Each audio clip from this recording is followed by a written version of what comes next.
rockers.co.uk, and I am here today with Juliette Lewis. How are you? That's my imaginary applause.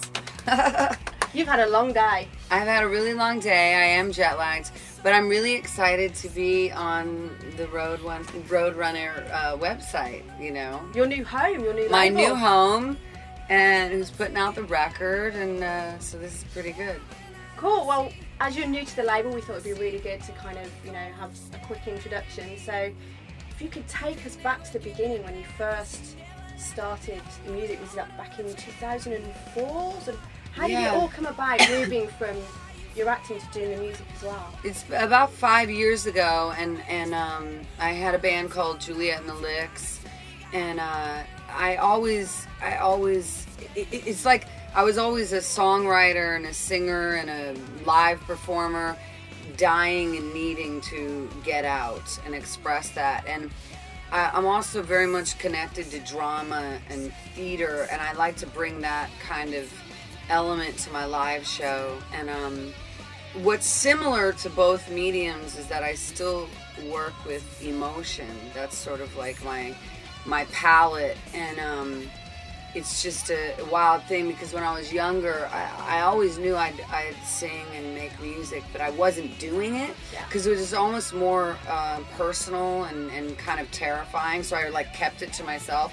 And then, I lived through my 20s, and the clock was steadily ticking, and the hunger and the need to make music was only growing, and I was like, if I don't do this now, I'm gonna look back at age 50 and go, what the fuck were you doing? Why didn't you do your dreams? So and also I'm such a music lover of all different styles, like from jazz to really beautiful singer-songwriter stuff and blues and rock and roll.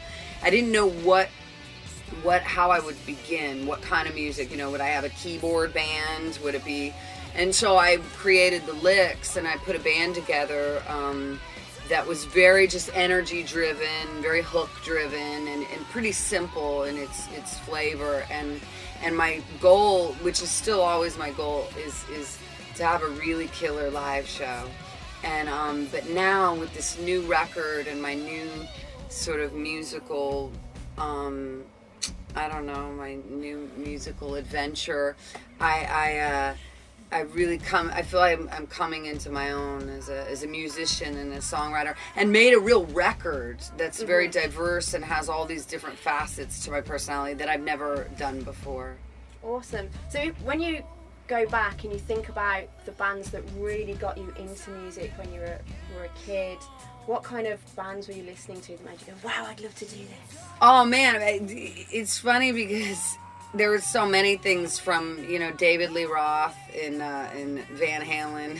When I first saw that video, Panama, and he's going to the camera and he's like, reach down between my legs, ease the seat back. I was like, yeah, what? So you have that idea, and then, later my dad was really key in introducing me to really good music, like Rickie Lee Jones. I don't know if she's an amazing writer and singer, and The Who, and he introduced me to Janis Joplin, which started my whole journey into 60s rock and roll, like Cream and Hendrix, and also jazz. I got really into Miles Davis, and then Nina Simone, and I don't know, but I like all kinds of weird stuff. I like this new band called Solid Gold. I've not heard them. Oh, it's electronic, I guess, in a way, and there's this song, check out Who You Gonna Run To, but it's like meditative, but there's this bass line that's super sexy. I love it. And